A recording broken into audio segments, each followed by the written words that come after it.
Live from downtown Detroit, home of WDIV and Click on Detroit, Local 4 News at 6 starts now. Governor Whitmer says the state's COVID crisis is about to get worse because of holiday travel. But for now, there is no extension of the so-called 3-week pause. Gunshots ring out in broad daylight at a condo complex in Sterling Heights. A woman is shot, and tonight the gunman is still out there. In the fight over the election results, the U.S. Attorney General sending a very different message than the one many are expecting to hear from the president's attorney here in Michigan tomorrow. That's right. Some of Michigan's elected lawmakers will spend much of their Wednesday holding a hearing about election problems in Detroit, even as America's Attorney General says the evidence isn't there. U.S. Attorney General William Barr said this afternoon the Justice Department has found no evidence of widespread voter fraud that would change the results of the presidential election. Today, Republican members of the state Senate of their Oversight Committee in Lansing held a hearing on perceived irregularities with the vote count at Detroit's TCF Center. And tomorrow, the State House will hold a similar hearing at which President Trump's attorney, Rudy Giuliani, will testify. Sean Lay is live with more on the Giuliani visit and what we heard in today's Senate hearing. Sean, good evening. Good evening, guys. Kimberly and Devin, you guys hit everything on the head that we're talking about because all of this kind of happened today at 2 o'clock. We heard from Attorney General William Barr saying no voter fraud. Then we heard that the president's own lawyer, Rudy Giuliani, is coming to Lansing to talk voter fraud. And then our own Attorney General said, if people are talking voter fraud, how come no one has gone to the police with any of this? All of this happening while a hearing was going on. So here's the very latest. The big question tonight is, yes, we know Rudy Giuliani is flying into Michigan tomorrow to testify before the Michigan House Oversight Committee. The president's own personal lawyer says President Trump's campaign has found 300,000 of what they're calling illegitimate ballots in Michigan. And again, the question is, will Rudy Giuliani come to Michigan armed with any evidence? After officials from both parties have stated that the election here went well and international observers confirmed there were no serious irregularities. The Michigan Senate Oversight Committee held a hearing today. The focus, vote counting inside the TCF Center, and questions about how ballots and votes were handled there continue to be raised. Former State Senator Patrick Colbeck told the committee today when he was a poll challenger during the count at the TCF Center in Detroit, he had concerns about the electronic chain of custody of votes. The only question is, were there protections and layers in between that would give the appearance of an air gap? And I'm just telling you, I'm not the hacker that does this. I'm not a black hat that can go in and do this, but there are people that can do that.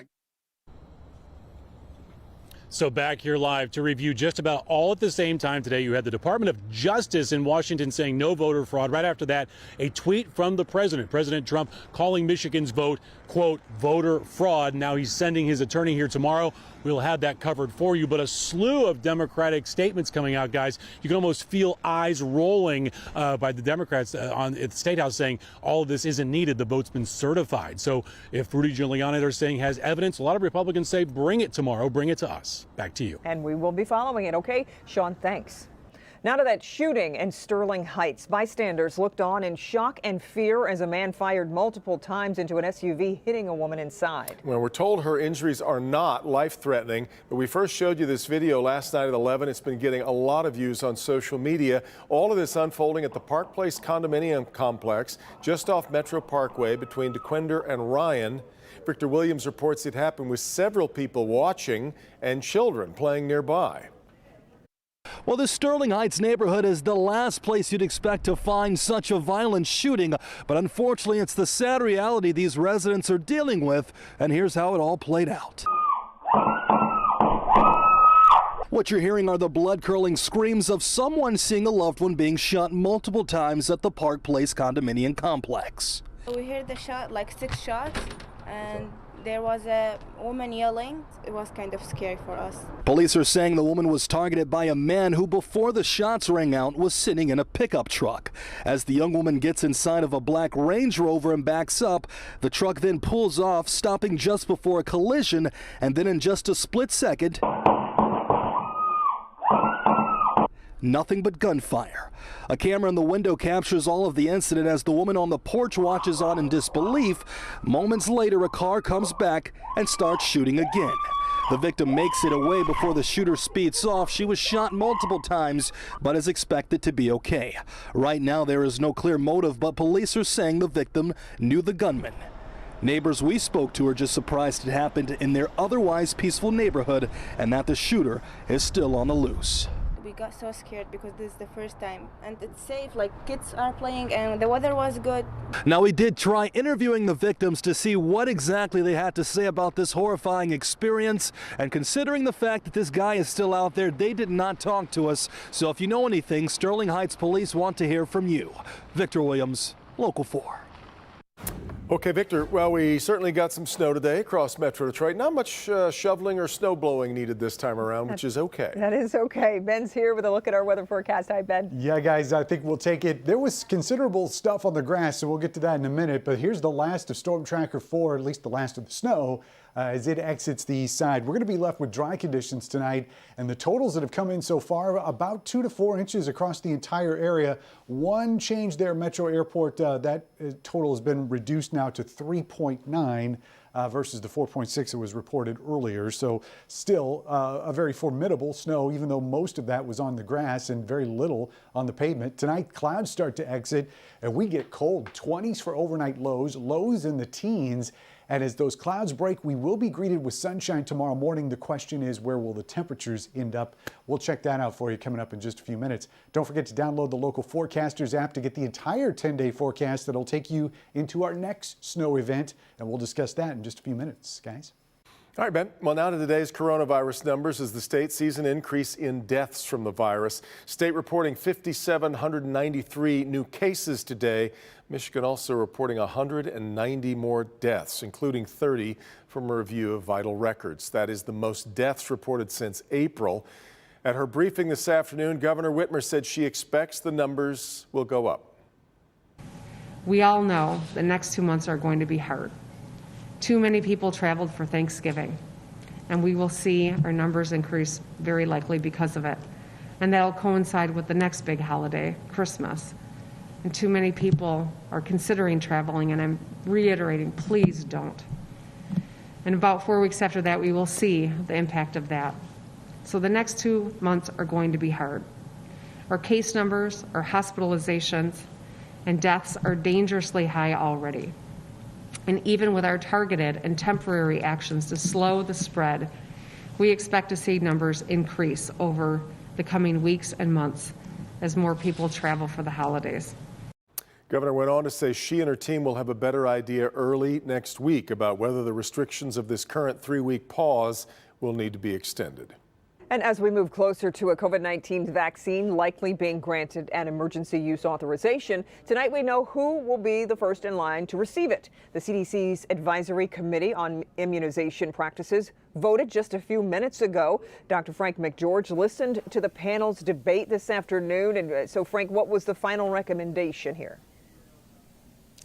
Well, Kim, the panel voted 13-1 in favor of healthcare workers and long-term care facility residents and workers being the top priority to receive a vaccine if one is authorized. So how binding are their recommendations then?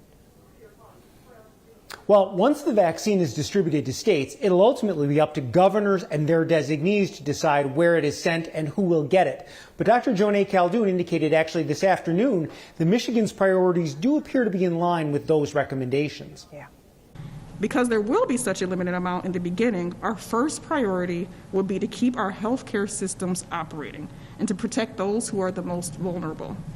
Right now, this means that we are prioritizing vaccinating frontline healthcare workers, such as EMS, those working on hospital medical floors, in ICUs, or in emergency departments. And as the vaccine becomes more available, hopefully by January, we hope to quickly get vaccine out to people working in congregate care facilities and residents of skilled nursing facilities. Now, other high priority groups will follow those, and Dr. Caldoun actually said they hope to have vaccine available to the general public by late spring. Yeah, okay. And we will continue to follow it. Dr. McGeorge, we appreciate it.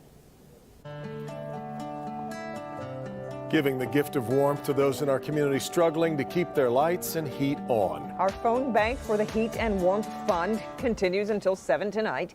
Help Me Hank consumer investigator Hank Winchester explains why the need is so great right now. Hank? And Kimberly, Devin, the need is greater than ever before. The pandemic has made things really difficult for so many. Thousands of Michiganders without a job right now, collecting unemployment, and also so many people now spending a lot more time at home, which means higher utility bills. The good news is that today we've raised almost $70,000 for the Heat and Warmth Fund. That money goes right to people across the state of Michigan and here in Metro Detroit who need help paying their utility bills. The goal, though, is $100,000 by 7 o'clock. So you still have about 40 minutes to make a donation. And you can do that online at clickondetroit.com. You can also call the hotline 800-866-THAW. Remember, when you make a donation to THAW, almost all of that money goes right to people in need. It is not caught up with administrative fees or other salaries. It goes to the people that are in need right here all over Metro Detroit. And unfortunately, as we have colder weathers and as we're dealing with this pandemic, the numbers of those who need help is great. Again, you can make a donation right at clickondetroit.com or by calling the number on your screen. I'm Hank Winchester. Help me, Hank. Back to you. Every dollar matters. Okay. Yeah. Hank, we appreciate it. All right, still ahead here at 6. What's a little snow and cold when you fought in World War II and you're turning 99? A socially distanced celebration fit for a hero. We'll have that coming up. And here's Paula. Possibly eliminating the need to legislate behavior by testing for COVID in the sewer lines. I'll explain how Detroit is expanding its efforts.